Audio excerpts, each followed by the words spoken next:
They began as Alpine counts with a modest castle, and in less than 3 centuries they held crowns from the Low Countries to the New World. Their power was stitched together not by conquest alone but by marriages, inheritances, and a strange family practice that shaped kings and empires, the dynasty that married within itself. This is the story of wealth braided into blood, of empires built in drawing rooms and treaty halls, and of a family whose name was a map of Europe. Welcome to History Without Sleep. The Habsburg story is the slow multiplication of influence. They mastered a political logic so patient it could be called geological: accumulate land, marry for claim, repeat until borders stretch beyond imagination.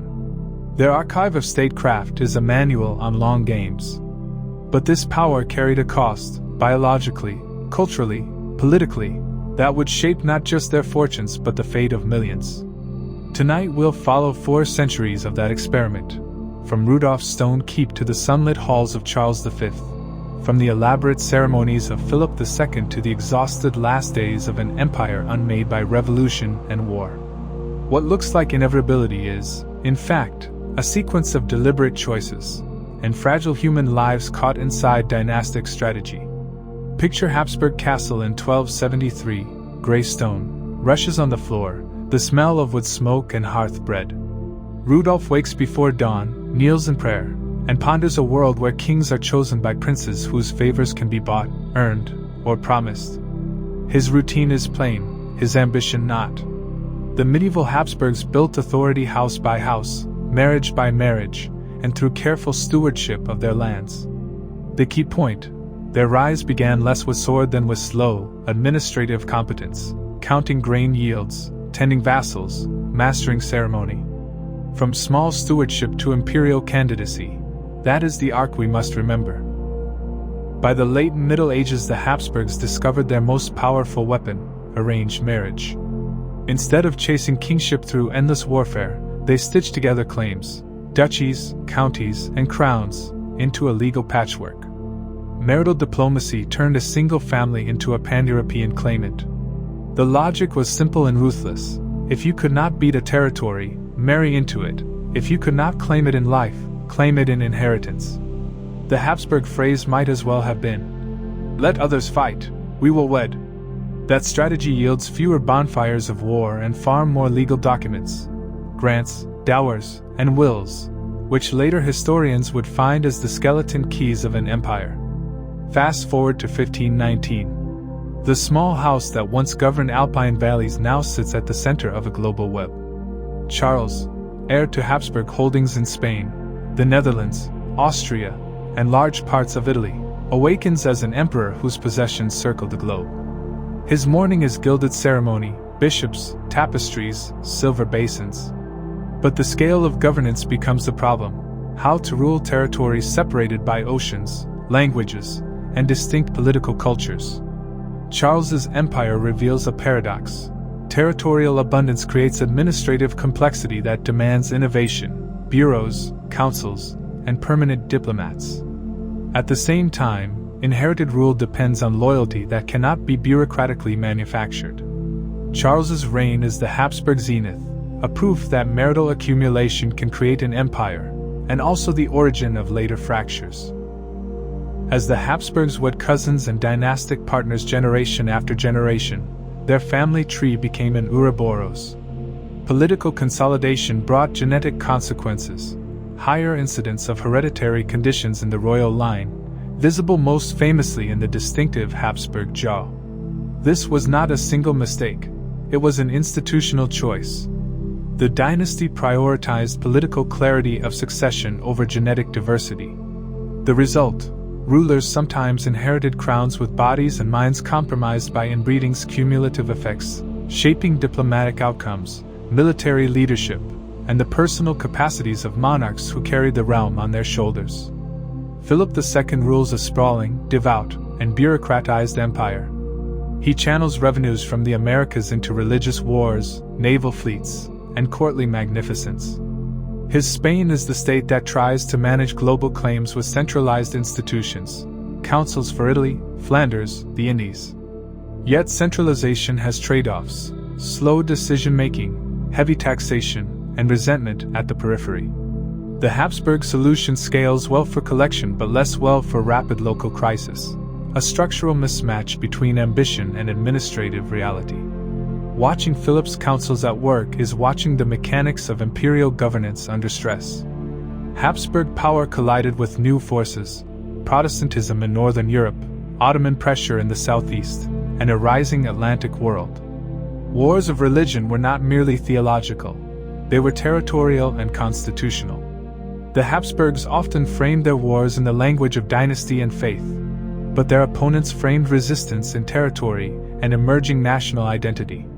The result: a Europe of shifting alliances and endless drain on treasuries. Habsburg military commitments, from the Low Countries to the Mediterranean, stretched the family's resources and required bitter choices about where to defend and where to concede. By the 18th century, the dynasty adapts. Maria Theresa embodies a new type of Habsburg ruling strategy: bureaucracy plus social reform. She professionalizes administration, modernizes tax systems, and invests in education and military reform, not to expand, but to stabilize an empire eroding at the edges. Her reign demonstrates adaptation. When marriages and claims cannot be relied on alone, institutional reform and pragmatic governance become the tools of survival. The lesson: dynasties that adjust institutions often outlive dynasties that rely solely on pedigree. The final chapters are austere: revolutions, rising nationalism, Napoleonic reshaping, and finally the catastrophe of 1914 to 1918. The Habsburg model, dynastic claims welded over diverse peoples, collides with modern notions of nationhood. Bureaucratic consolidation and reform cannot prevent the centrifugal pull of languages, ethnicities, and political modernity. By 1918, the Habsburg imperial project fractures into new nation-states. The dynasty's centuries of patient accumulation could not overcome the rapid ideological and technological tides of the modern age. Charles V did not inherit a throne, he inherited a collection of worlds. Spain, the Netherlands, Austria, Naples, Sicily, vast American colonies, and the Holy Roman Empire, all converged on the shoulders of one man who barely slept and rarely stayed in the same city twice. Imagine dawn in his camp. The emperor wrapped in a cloak, reading dispatches by lantern light, his table crowded with maps, reports of rebellions, pleas from viceroys, and warnings from his treasurers. Managing this empire was like trying to hold water in open hands. Every time he tightened his grip in one region, another slipped free. Charles sensed this. He felt the strain, the exhaustion, the overwhelming weight of being the world's hinge. His letters reveal a mind burning with duty yet cracking at the edges from the impossibility of perfect rule. His empire was magnificent. His burden was unbearable. The Netherlands were wealthy, absurdly wealthy, but also fiercely independent. Merchants, guilds, and cities valued their freedoms more than royal decrees. Under the Habsburg banner they paid taxes, but they would not tolerate heavy-handed control. Charles, who grew up among them, understood their temperament. But his successors would not. When the Spanish branch tightened its grip, enforcing strict taxation, religious conformity, and centralized rule, the provinces ignited. Protests surged. Iconoclastic riots shattered churches. Princes and towns united against what they saw as a foreign, distant crown. The Dutch Revolt was not a sudden fire, it was a slow accumulation of sparks. Economic pressure, cultural pride, religious tension, and the heavy boot of imperial governance. A conflict born of mismatch, the Habsburg instinct for control versus a region that had been self-governing for centuries. Philip II inherited the Spanish half of the Habsburg Empire, and he ruled it like a man building a cathedral from blueprints. Precise, methodical, unmoving. Where Charles traveled endlessly, Philip stayed anchored in his palace at El Escorial, a stone labyrinth of silence, bureaucracy, and prayer. His political philosophy was simple. Centralize everything. Control everything. Sign everything. He believed that if he read every letter and approved every decision, the empire would remain stable. But the world was too large, and Philip too isolated. Reports piled up faster than he could sign them, Rebellions broke out before he even knew they were brewing. Armies waited months for instructions. His dream of perfect control became a nightmare of bottlenecks. Philip tried to be the mind of the empire. But an empire is too big for one mind. The decision to invade England in 1588 was not born from arrogance alone but from a lattice of political anxieties. English support for Dutch rebels, Protestant expansion, and Philip's belief that he was the defender of the Catholic faith. The Armada, a floating fortress, set sail with ceremony. Drums beat. Priests blessed the fleet. Europe watched a spectacle of imperial confidence. And then the winds came. Storms tore through the formation. Commanders miscommunicated. English fire ships scattered the fleet. The Atlantic swallowed vessels whole. The loss was devastating, not merely militarily but symbolically. The empire that believed itself chosen by heaven was humbled by nature, logistics, and human error. The defeat marked a turning point, the moment when the world realized that the Habsburg machine was not invincible. Europe's religious tensions reached a boiling point in 1618. A small spark in Prague, the defenestration of royal envoys, ignited one of the longest and most brutal conflicts in European history. The war devoured towns, fields, nobles, peasants, armies, entire generations. The Habsburgs fought for dynastic unity and Catholic dominance. Their enemies fought for local autonomy, Protestant survival, or simply opportunity in chaos. The war drained treasuries, shattered alliances, and turned Central Europe into a wasteland of famine, disease, and shifting loyalties. By its end, even Habsburg victory felt like defeat. The empire had survived, but at the cost of millions of lives and its own future stability. Centuries of intermarriage wrote themselves into the very bone structure of the royal family. The protruding jaw, the elongated face, the lower lip that jutted forward, and more tragically, the frail constitutions, developmental delays, and shortened lives of several rulers. The extreme end of this biological experiment was Charles II of Spain, a king who inherited centuries of genetic tightening. He struggled to speak clearly, to digest food, to command authority. His reign was marked not by leadership but by his body's limitations. His frail health became a geopolitical crisis. His infertility meant that when he died, the Spanish Habsburg line died with him. A dynasty that built an empire through marriage had been undone by it. While Spain grappled with decline, the Austrian branch continued adapting.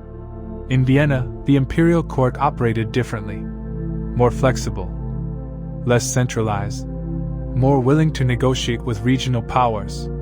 Their empire was a multicultural tapestry: Germans, Hungarians, Italians, Poles, Czechs, Croats, Slovaks, Slovenes, and more, each with privileges and tensions. The Austrian Habsburgs understood something crucial. To rule a mosaic, you must compromise. This willingness to negotiate, reform, and accommodate would keep the Austrian branch alive long after Spain had fallen. Maria Theresa inherited a fragmented, nearly bankrupt realm, and she transformed it with forces stronger than war.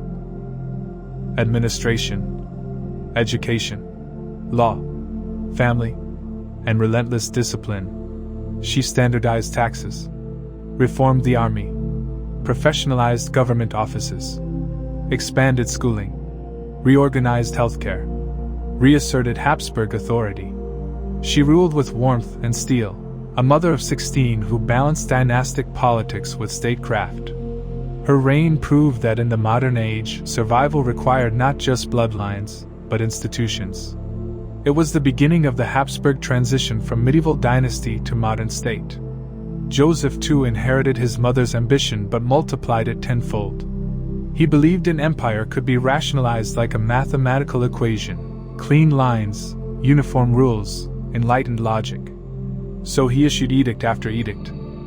Religious toleration, abolition of serfdom, administrative centralization, unified taxes, modern courts, state-run education. He wanted to flatten centuries of regional privileges and build a sleek, modern state.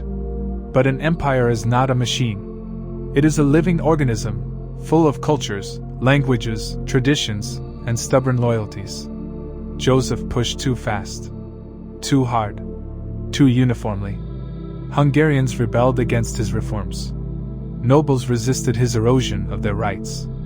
Clergy protested his control over the church.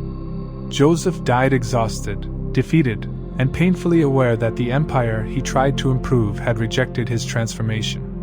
Yet his reforms planted seeds that would flower long after his reign. 1789 didn't just topple a French king, it shook every throne in Europe.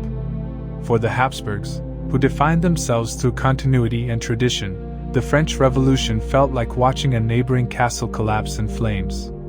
Reports from Paris terrified Vienna.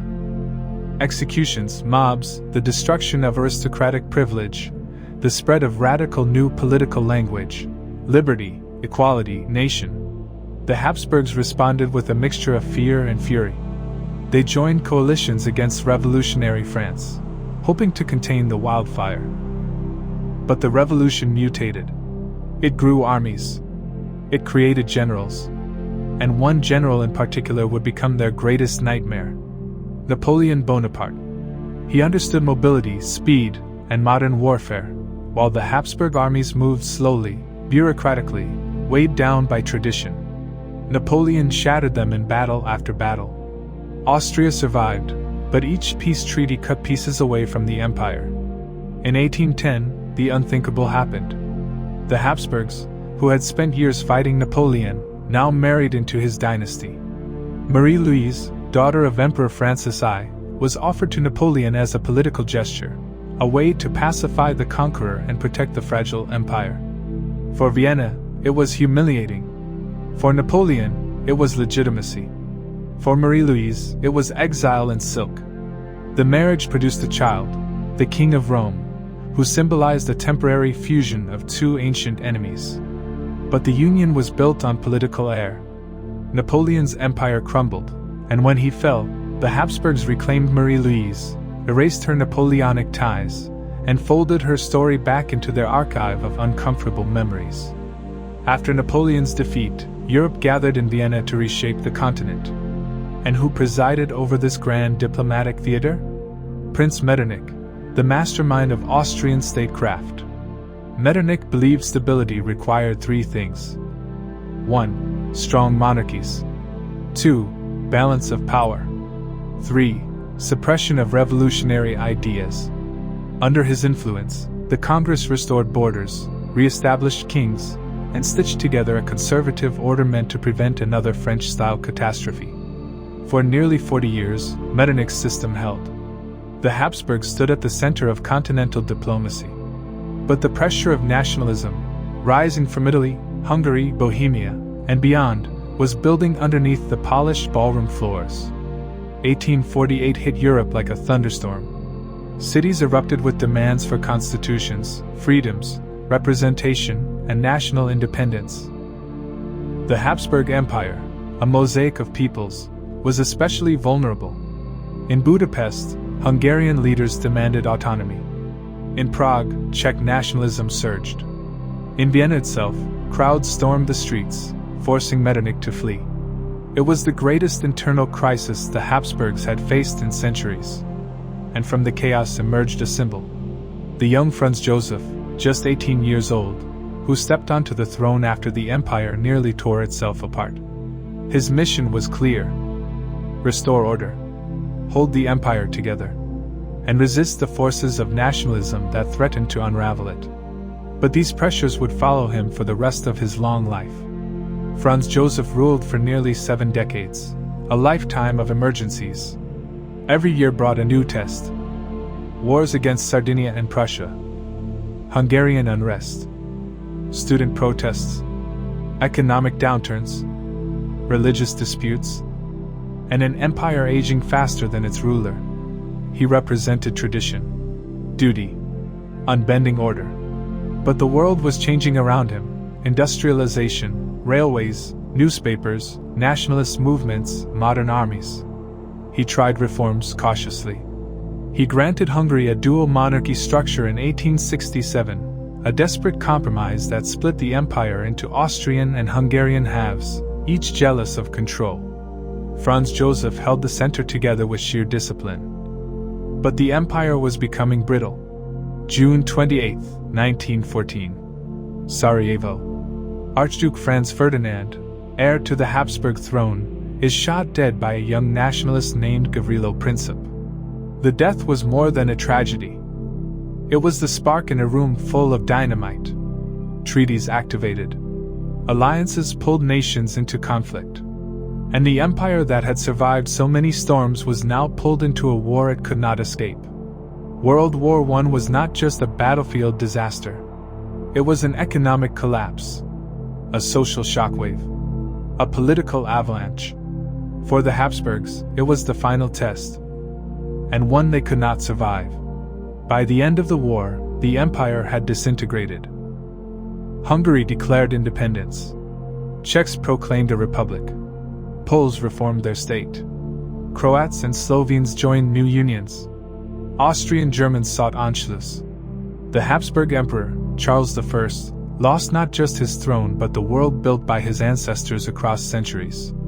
A dynasty that once ruled half of Europe now dissolved into a cluster of new nation-states. No palace coup. No assassination. No dramatic overthrow. Just exhaustion. The quiet collapse of a world too old to survive the modern age. Charles I never expected to rule so soon, or face such impossible circumstances. He inherited the throne in 1916, when the empire was already collapsing under the weight of World War I. Factories starved for coal. Railway lines froze. Villages vanished under artillery. Nationalist movements tore at the empire's seams. Charles was gentle, earnest, and determined. He believed in peace, in compromise, in softening the wounds left by his predecessors. But he came too late. Every decision he made slipped like sand through his fingers. He opened peace negotiations, ignored. He traveled the empire seeking unity. Too little, too late. He attempted reforms, crushed by crisis. He ruled an empire dying faster than he could revive it. In November 1918, as the war ended in defeat, Charles I was asked to abdicate. He refused. Instead, he issued a statement. He was withdrawing from government, not abandoning his throne. It was a linguistic shield, a monarch's last attempt to keep a symbolic link to the crown. But Austria had moved on. Crowds flooded Vienna. Republican banners replaced imperial ones. Government offices changed hands in hours. Charles, stripped of power, watched a 1,000-year dynasty disappear in a week. He left the capital quietly, without ceremony, without soldiers, without the thunder of empire that once surrounded the Habsburg name. A family that once commanded armies and continents departed the stage like a fading shadow. Charles was exiled to Switzerland, a peaceful, quiet land, far from the palaces of Vienna and Budapest. His days became simple. Morning prayers, letters to supporters, walks along mountain paths. He insisted the Habsburg throne still existed, even if only in spirit.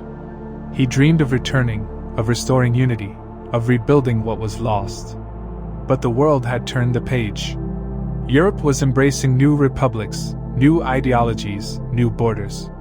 In 1922, Charles attempted a dramatic return to Hungary, twice, to reclaim the crown he believed was still rightfully his. Both attempts failed.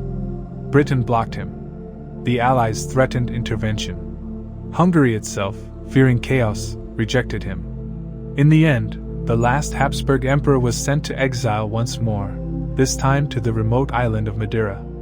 There, far from the empire his ancestors built, Charles died of pneumonia at the age of 34. After the fall, the Habsburgs scattered across Europe. Some went into banking. Some entered academia. Some lived quiet rural lives. Others tried, unsuccessfully, to reclaim political relevance. The Austrian government banned them from returning unless they renounced their royal rights, a condition many refused for decades. Yet the family name survived. Modern descendants work as diplomats, historians, humanitarian leaders, and members of the European Parliament. Not as rulers, but as reminders of a world that once shaped the entire continent. The double-headed eagle no longer flies above palaces. But the Habsburg legacy is still stitched into cities, laws, culture, and art. Walk through Vienna, Budapest, Prague, or Innsbruck today, and the Habsburgs echo everywhere. Baroque palaces, ceremonial boulevards, libraries filled with imperial records, opera houses born from courtly patronage. Their taste shaped architecture. Their diplomacy shaped borders. Their bureaucracy shaped modern administration. Their marriages shaped dynasties. Their mistakes shaped revolutions. An empire can fall in a year, but its cultural footprint lasts centuries. The Habsburgs are no longer rulers, but they remain storytellers in stone and marble.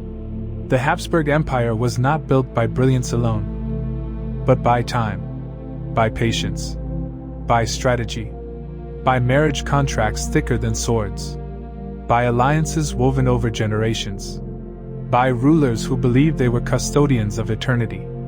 Yet time became their undoing. The world evolved. Nations emerged. Revolutions erupted. Modernity demanded equality, voice, identity. An empire built for the medieval and early modern world could not survive the 20th century. But the Habsburg story remains a lesson in power. How it grows, how it adapts, how it crumbles, and how it echoes long after the crown falls. Thank you for watching History Without Sleep. If you liked my video, then please like, comment, and subscribe the channel.